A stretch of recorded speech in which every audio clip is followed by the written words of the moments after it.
السلام علیکم۔ ایک اولڈ خاتون کا ابھی آپریشن ہوا ہے، وہ بستر پر ہیں، بیٹھ بھی نہیں سکتی، دوسرا واش روم وغیرہ بھی بیڈ پر پاس آؤٹ کرتی ہیں۔ میرا سوال یہ ہے کہ نماز کا کیا حکم ہے، لیٹ کر پڑھیں یا کیسے پڑھیں؟ دوسرا سوال میرا یہ ہے کہ قبلہ رخ کیسے کیا جائے، فیس قبلے کی طرف ہوگا یا پیر قبلے کی طرف ہوں گے؟ دیکھیں میرے بھائی، وعلیکم السلام۔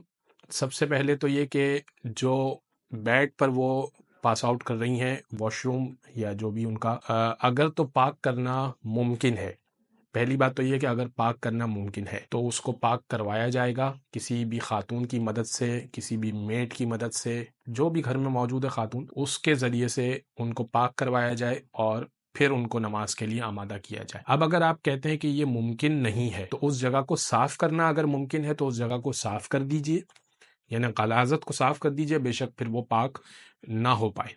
اور اس کے بعد مزید اگر غلاظت پھیل جاتی ہے تو اس کو پیمپر سے پیک کر دیجئے۔ اب نماز کا کیا حکم ہے؟ لیکن نماز ساقط نہیں ہوگی، نماز تو پڑھنی ہے۔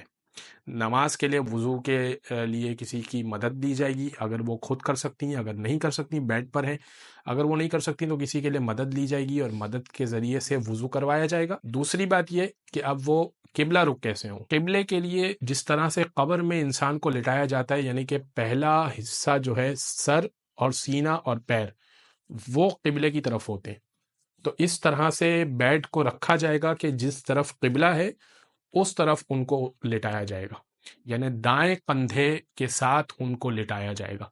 اگر یہ ممکن نہیں ہے تو پھر بائیں کندھے کی طرف ان کو لٹایا جائے گا، یعنی بائیں سمت ان کا حصہ ہوگا اور سر اور سینہ اور پیر ان کے بائیں طرف اور قبلے کی طرف ہوں گے۔